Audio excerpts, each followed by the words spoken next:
Hello, Nomads. I hesitated a long time before beginning this series because I know that there are many nomads who are currently involved in multi level marketing companies, or who have been, or who are very closely allied with somebody who is involved in a multi level marketing company.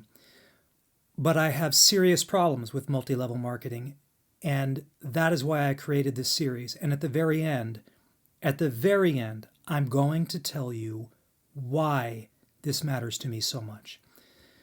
First, a preamble. I do not mean to target any of the nomads in particular. I have absolutely nothing against anybody who is involved in an MLM. As I said in the first episode of Soon Parted, I was briefly involved in an MLM before I even knew what MLM was. So this is not a personal attack on anybody. And this is not even about any particular product or service, because in MLM, the product or service isn't the problem, it's the model. It could be the best, most valuable product in the world.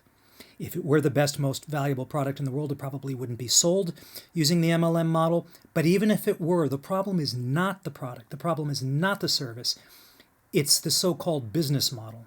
So what is the source for everything that I'm about to tell you? Well, it's essentially in this series, not in this series, in this particular episode, attributed to this man, Robert Fitzpatrick, who has, as far as I know, done the only academic work on the multi-level marketing industry of note. There are others, but he is the one who is best associated with it and whose name is on most of the work, particularly this book, Ponzi-nomics, which is his latest book on the multi-level marketing world.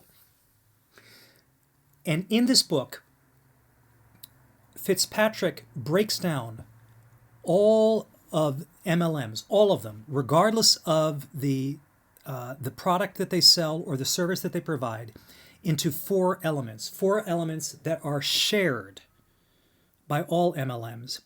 And I'm going to first outline them. They are the endless chain model, pay to play, recruiting, and extreme money transfer. And I'm going to explain what each of them is. First, what is the endless chain? Well, it is the business model that is shared by all MLMs. The salesperson, the distributor, who is not an independent business owner, they are a 1099 contract employee of the MLM, is permitted to sell product or services, usually. However, the object is to recruit people who recruit more people, quote, ad infinitum. But of course, there is not an infinite supply of people. There are some assumptions that the endless chain model makes, all of which are fallacious. It assumes an unlimited market.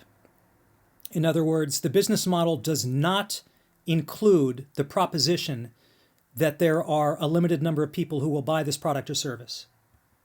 The business model does not consider the presence of competition in the market, as all good business models do. And this is a tendency. It is, none of these things are true of 100%. There are variations, but essentially, all MLMs have this quality, and that is that the price of the product or service does not change. Okay, pay to play. One feature that is common to all MLMs is that you must buy the product or service to come on board. Folks, I may have admitted to you that I sold used cars briefly in my life, and I was not required to buy a car in order to become a used car salesman. You must buy the product or service to come on board, and typically you must keep paying for the product or service in the form of renewals or in terms of personal volume or team volume. You must continue to pay for the service in order to stay on board, especially if you want to level up. Next item, recruiting. The only real way to make money, and I don't mean just have money come into your bank account, but I mean to exceed your expenses. The only real way to make money in an MLM is to recruit. And I mean recruit in all capital letters. Otherwise, you will struggle to break even. That is, if you actually do a balance sheet and you total up everything that you've spent related to this MLM and what you've earned. If you do not recruit, and I mean recruit heavily, you will struggle to break even or you will lose money. And then finally, there is what is referred to as extreme money transfer. And this begins with reading the compensation plans. Now, when you enroll in an MLM, they will present the compensation plan to you. I have to tell you, folks, I have an MD and a PhD, and my eyes blur when I read these compensation plans. That's deliberate. They are extremely convoluted and difficult to understand. Here's the bottom line on all of them. This is a mechanism to siphon money to the top of the pyramid. In fact, according to Fitzpatrick, up to 50%, between 50 and 70%, as I'm going to say in the next slide, 50 to 70% of the value that is transferred lands high up in the chain.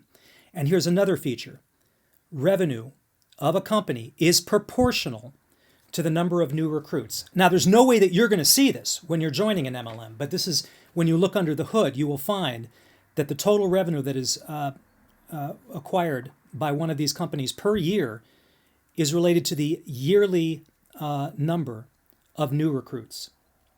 Okay, here's the bottom line. And again, this is only part one. I'm going to deal with this in future episodes. Why does all of this matter to me so much that I'm making this an episode of Soon Parted? You nomads are way too valuable. Your time is way too valuable. Your skills, knowledge, and experience are way too valuable to be involved in multi-level marketing companies. My fondest wish is that you use the resources that are available here on the Nomad Network to look beyond MLM and to actually generate value in your life for yourself, for your family, and for the world. And that's all I've got for you. I will see you in the next episode.